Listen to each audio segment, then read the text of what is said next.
The following is a presentation of the Black Hollywood Live Network, the first online broadcast network dedicated to African American entertainment. Hollywood redefined.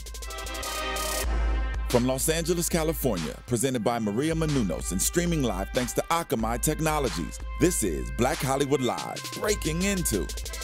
Featuring in-depth interviews with today's most influential entertainment figures, highlighting their tips, tricks, and techniques on breaking into the entertainment industry. You're listening to Black Hollywood Live. And now, the host of Black Hollywood Live, Breaking Into. Hey everyone, you're watching Breaking Into. I'm your host, Derrial, Christon, and here joining me is Jessica King. Hello. And our very special guest today is one of the most influential people in advertising and marketing. He's also the co-founder of the Walton Isaacson advertising agency, which is one of the best advertising agencies in the world. You deal with clients like Lexus, the LA Dodgers, McDonald's. We have Aaron Walton here with us today. Hello, how are you? How you doing? I'm good, Hello. thank you. Thank you for joining us. Thank you for having me. This is great. I should add supermodel to your resume as well. You just came back from Paris and did like a big show there as well, right? I did. I was I walk in a runway show for Renshu, a Japanese designer who shows in Paris. Wow. So that was my 6th time kind of walking in his show. It was great. It was catwalk, fun. It was a wow. catwalk. It was fun. I want your life when I grow up. That's what I'm saying. Seriously. If you could see this man's shoes, you would understand why I'm saying that right now. All right, now you grew up and you went to school at Babson College I did. in Massachusetts, and you were a double major in management, organizational behavior, and communications. Yes. At that time, did you know that you were going to eventually get into advertising and kind of the entertainment realm of things? You know, it's funny. I always knew growing up that I was going to get into advertising. It was something that I always wanted. And the truth is that I used to watch a show called Bewitched. I don't know if you guys remember it. Yeah. And I always thought, my God, that is the coolest business to be in, not the witchcraft business, but the stuff that Darren Steven used to do, which was kind of go in and create these really cool campaigns for a company. And he always ended up saving the company from, well, actually Samantha actually ended up saving the company, but Darren got the credit for saving the companies from some doom or something like that. I thought, what is that business? What is it that they really do? And so I knew that was something that, you know, going into Babson when I went there, I knew that I wanted to get into advertising. I didn't know that I was actually going to do it for myself. And I didn't know that was going to be a business that I was going to start, but as I kind of did more and more of it, I realized that it was something that clearly was in my destiny. And I had a company, my first company, which I sold to a big advertising holding company called Omnicom. I did it, and it was great. And I stayed there for a number of years after what they called the earn-out. So I stayed and worked with another number of other agencies. And then I met one of my one of my 2 current business partners there, a guy named Cory Isaacson. Yeah. And Cory had a very similar idea about what we should be doing and what the industry should be doing and how we wanted to kind of change it. And so we sat down and wrote a business plan and we titled the business plan, Creating the Planet's Most Interesting Agency. Huh. And we were in Chicago, I'll never forget, and we were those people, we sat in a restaurant, we were there for like 6 hours. We were those people that never left, and you're kind of like, hey, can we use your table? Can we use your table? And we're like, we're in the process of doing something great. And so we wrote this business plan, and we were really kind of focused not just on the advertising part, but really how we were going to change the paradigm of the communication business and how we were going to change the paradigm of how people interacted with brands. And part of that is advertising. Part of it is experiential marketing. Some of it is PR, Yeah. certainly digital and social were just starting to kind of bubble up at the time. And it was great. And so from that point forward, we knew we had something that we really loved. I happened to be on a flight with Magic Johnson. I had booked him for a presentation. He was actually speaking at a convention in Dallas, and I was on his plane, which is, by the way, a very nice way to fly. If you're I would fly. imagine so. I will tell you, it's very different than the way I used to be flying, and still do, by the way. But and I was on this flight, and his COO, this woman, Kawana Brown, who is an amazing woman, really, really bright woman, and had been working with Magic for a number of years, and she wanted to talk about kind of the next thing we were going to do with Magic. And I said, well, I'm getting ready to leave. I'm going to start this new company with Cory. And she said, oh, great. What's the company? What are you thinking about doing? And I happen to have my business plan with me. And I loved this woman. She was amazing. And I said, do me a favor, take a look at this plan and just edit it and tell me what you think and kind of pull it apart, tell me what I'm missing. And she looked at it and she was like, no, this is great. This is really, really kind of pretty cool. And she gave it back to me in Magic. I was trying to be really respectful. I mean, his plan, I didn't want to spill anything. I was just kind of being quiet in the back. And he turned around and he said, what are you guys talking about? And I told him what we were doing. And he looked at the business plan and gave it back to me and said, oh, that's really great. And the next day he called and said, wow. You know, I've been thinking about that business plan. And if you want another partner, I'd love for you to consider me as a partner. And I called Cory. I was like, you're not going to believe what just happened. And that's how the three of us kind of started this agency. And it's been growing ever since. It's been really great. That's so cool. That's a long answer to a very short question. No, that's a great answer. No, and clearly, you know, foreseeing the future, anything that Magic touches just turns to gold. So that was probably a start right there of knowing that you were going to be very successful in this realm with advertising. I got to tell you, it's funny because I think of Magic more of a legend off the court than necessarily on the court. I mean, we all know his prowess as a basketball player. But when you look at his accomplishments as a entrepreneur and as a philanthropist, to me that was a thing that really was kind of it was amazing, and so it was pretty cool to kind of connect with him on that level. Well, going back to Babson for a second, while you were in college, you were only one of 2 Black students in your graduating class, which is crazy considering the size of college graduating classes. How did that statistic affect your career from the beginning? It's interesting. So I laugh because my sister also graduated. I graduated from Babson in 1983. My sister graduated, well, I shouldn't say when she graduated because she'll be upset. So I'm going to figure out the age. But she graduated a few years after I did. And I used to tease people and say, you know, my family was 10% of the Black population at the college at the time. It subsequently has changed quite a bit. I think what it taught me to do was to, in a way, kind of be comfortable being the kind of only guy in the room who may be different than everybody else. And to own that and to be proud of it and to basically say, this is who I am, this is what I have to offer, and you'd be lucky to kind of take some of that for your brand or whatever it is that you're doing. The experience of Babson was tremendous for me. I mean, I was surrounded by really amazing, bright people who were, you know, type A, you know, really kind of aggressive in terms of kind of achieving and pushing their goals forward. And it was also interesting for me because a lot of the students who were there, their families grew up in the industry and kind of had that experience. My family, you know, my mom's a minister. My dad was a bus driver, and we were, you know, unbelievably rich and happy with our lives as they were. And so it just kind of exposed me to a different way of thinking and a different way kind of different experiences. And I kind of used that to my advantage, I think. And then you spent many years at Pepsi and was quickly promoted to brand management. Sure. How did your experiences at Pepsi kind of help you with where you're at today? Well, Pepsi, it was interesting because I went to work at Pepsi. I was not one of those guys who took time off from school to go kind of travel Europe and all the things that are just, you know, now I wish I thought about it, but you know, I had student loans to pay off, so I had to get to work. We all did, I understand. I was like, it's time to get to work, and so, and I was anxious. I wanted to get out there and work, you know, and so the first job I had was as a marketing analyst at Pepsi, which was an amazing job because it was an experience to kind of teach me how to look at an industry as opposed to just one particular brand. So I was doing research and more of the planning sort of work, not the marketing, traditional marketing sort of stuff. So it was a good foot in the door, is a good way to kind of understand how to work in a different culture. Yeah. You know, you're kind of protected in college and you're in a position where things are kind of developed for you and you have a schedule and all that sort of, and I think the most challenging thing that I learned kind of transitioning from college to Pepsi was when to ask questions, when to kind of, you know, not be shy about saying, yeah, I don't understand this. Help me, you know, help me kind of figure out the path a little bit. And so it was great. And it was a amazing time at Pepsi. It was an amazing time in the soft drink industry because entertainment marketing was just starting to bubble up, and people were starting to look at how to marry entertainers with brands in a way that kind of helped propel the brands forward and reach a consumer segment that might not have considered it in the past. And it also was great for a lot of the artists who were looking for ways to extend their brand to a wider audience.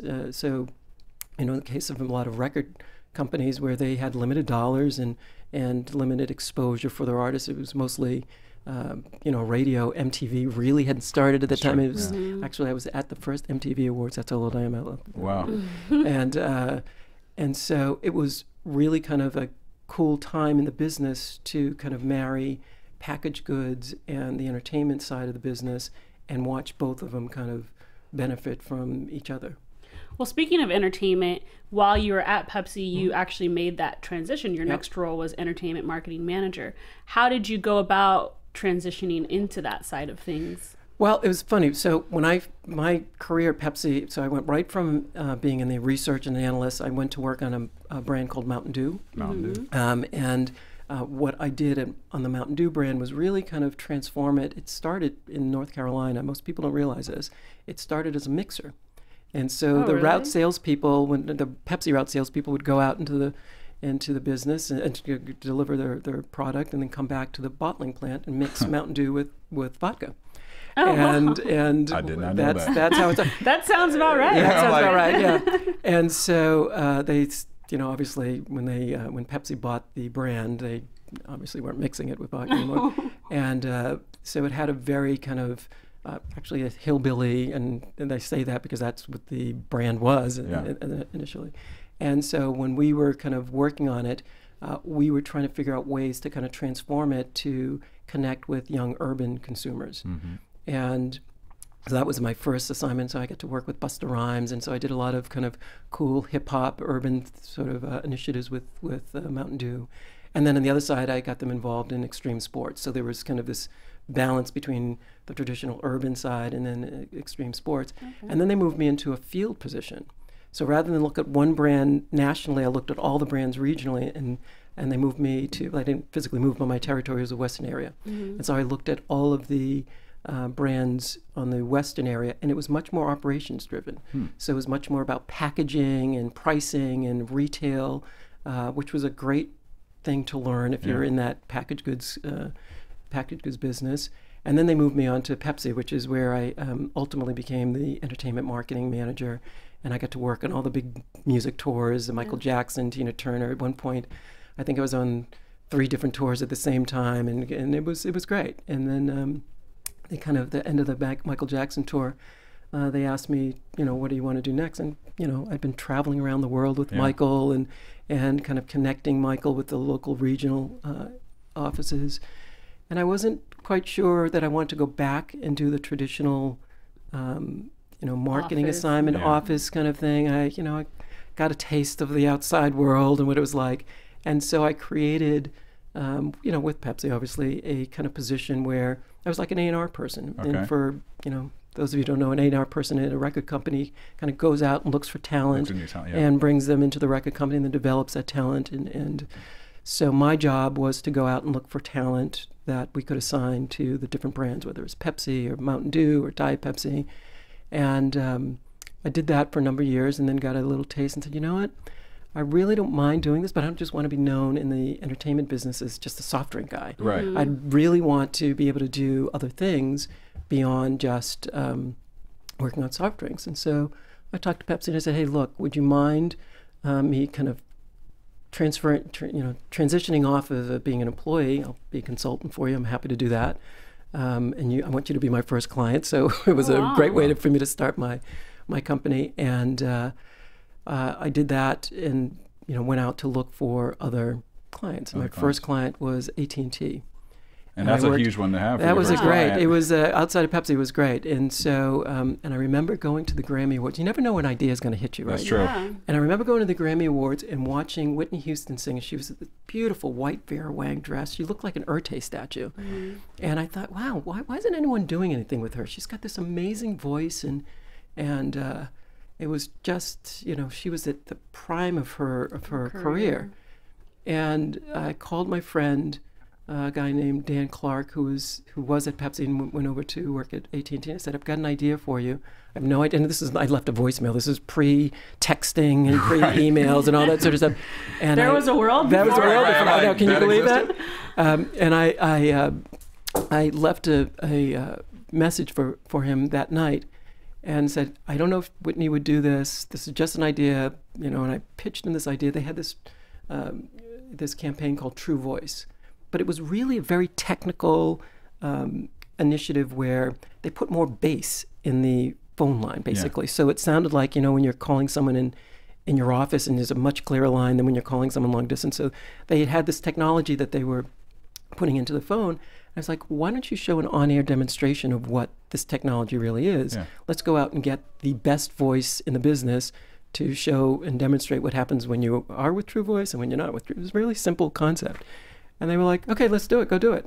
And then I had to figure out how to do it. And then it just kind of started to spiral from there. And more and more artists started to see what I was doing, and more and more brands started to see and started to ask questions about who did that deal and how did they do it. And that's kind of how I got my first company started and sold it, and then started this new one. So. That's so cool. You were able to merge so many things, entertainment with corporate, which is, you know, they've been trying to do that for years, and we finally are at a place where you see that most people have kind of gotten it. But you were like the pre-person before that. Well, yeah, it's funny because when I started, you know, a lot of artists didn't want to do it. Yeah. A lot of artists thought it was selling out, and you know, I'm not sure this is the right thing for me. And even record companies were kind of nervous about it.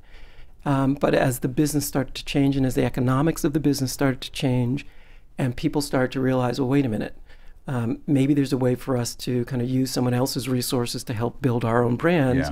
Yeah. People started to get more open to it. And I'd always said to artists, you know, you should never do anything that is not consistent with what you would do if the cameras weren't rolling. Mm-hmm. Because the truth is, your credibility is critical to the success of the campaign and to the client.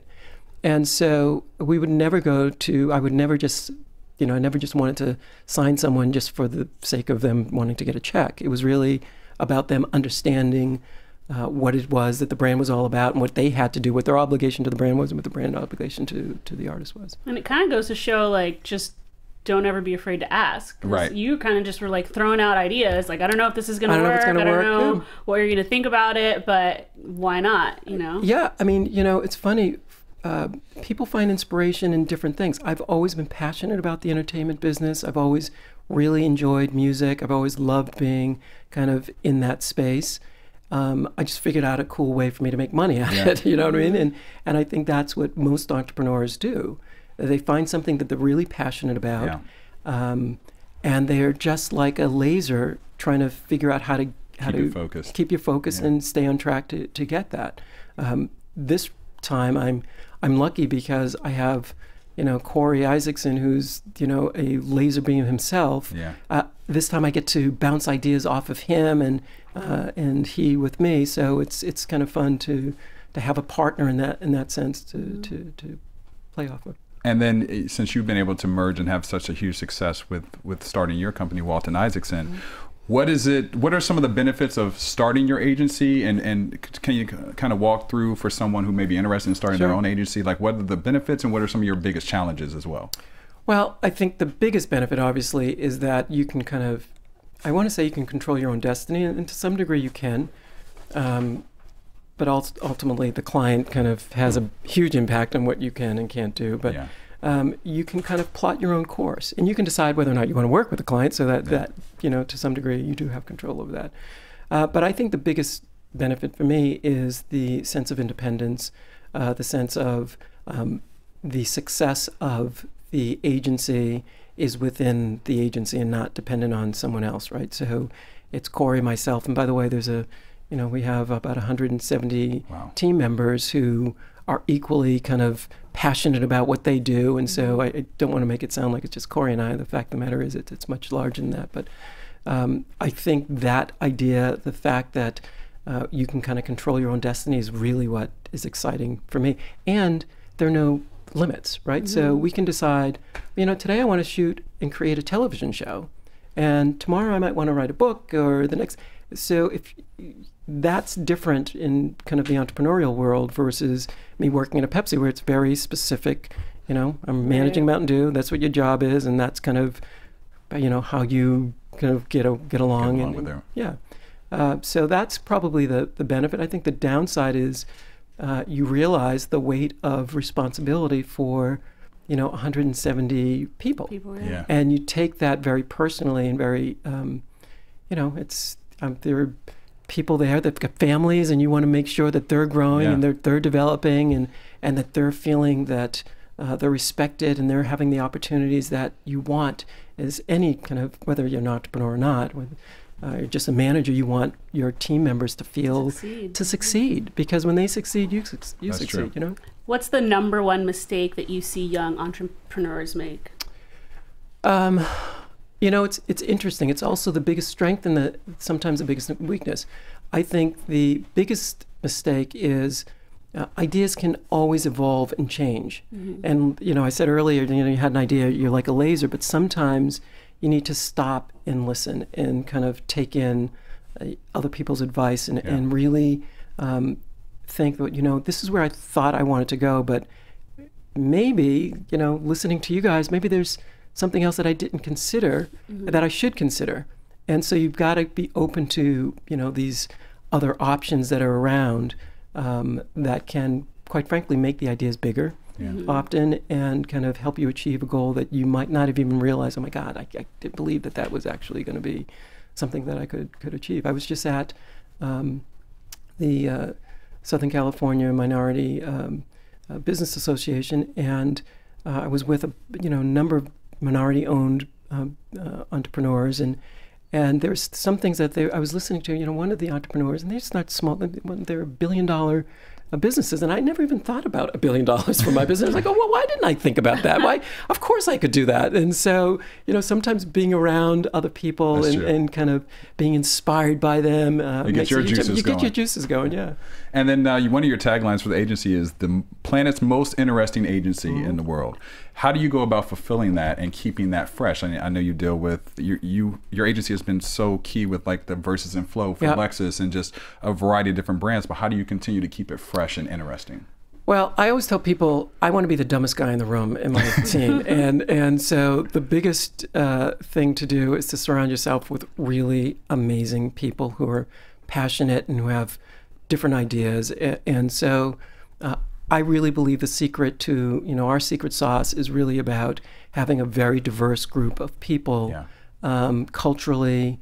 You know, we've got, you know, a myriad of, you know, we're a rainbow of colors in our office, and I always tell people we're kind of like the Benetton ad of advertising.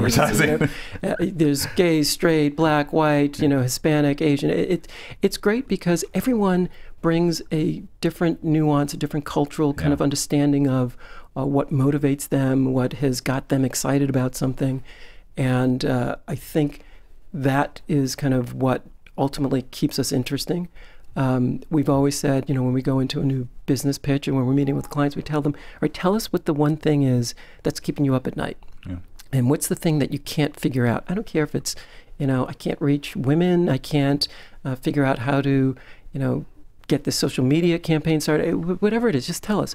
And I think we have an advantage because we have sitting at our table experts in different areas. We're not siloed. So the idea is not that you're just in charge of social media and you're just in charge of, you know, traditional media. It's like we've got a challenge to figure out. We're channel agnostic. We're culturally attuned to the different nuances that each culture brings. And let's just figure out the best of each and kind of build the ideas around that. I'm sorry. Oh, no, go ahead. It's not a revolutionary thing. It's just, you know, common sense. It's common sense. Well, you talk about surrounding yourself with great people and all different sorts of people, and you also talked a little bit about being open to ideas that you never thought of. So that kind of factors into networking and constantly making yourself present. What are some of your tips for efficient networking? You know, it's funny. Most people, when they're networking, they're trying to sell. They're trying to sell themselves. Or, you know, I've been in a lot of those conferences where you get, you know, 1 million people giving their business cards. I think good networking is not just about selling yourself, but it's about listening. Yeah. And, you know, the things that I've learned at some of those conferences and the things that kind of helped me the most when I'm more silent than anything else. I do think networking is critical because you never know. If I can't help you, I might know someone else who can. That's true. Right. And so it's equally important to kind of help other people, like beyond the fact that just morally it feels great. It does kind of come back to you in some interesting ways. You know, Verse in the Flow you mentioned, that really started from us kind of thinking through and networking and thinking like, how do we, you know, take this idea that started as a really cool local event that we were doing and expand it to something much larger. And so we just kind of worked in our kind of internal network, and that's how it really kind of started to develop and became a cool television it's this show. huge phenomenon. Yeah, it's great. I've been to several of them, and I mean, they are the talk of many different markets, from Chicago all the way to LA. People love it and look forward to it every year. We're excited. This year it's going to debut on August 10th, a Saturday. I think that's the right date. I should know that. But, and we opened with Maxwell, who's going to be our first guest. Oh, cool. Yeah, it's really, really cool. And we did a tribute to the Icon Man. I don't know if you're familiar with the Icon Man, but yeah.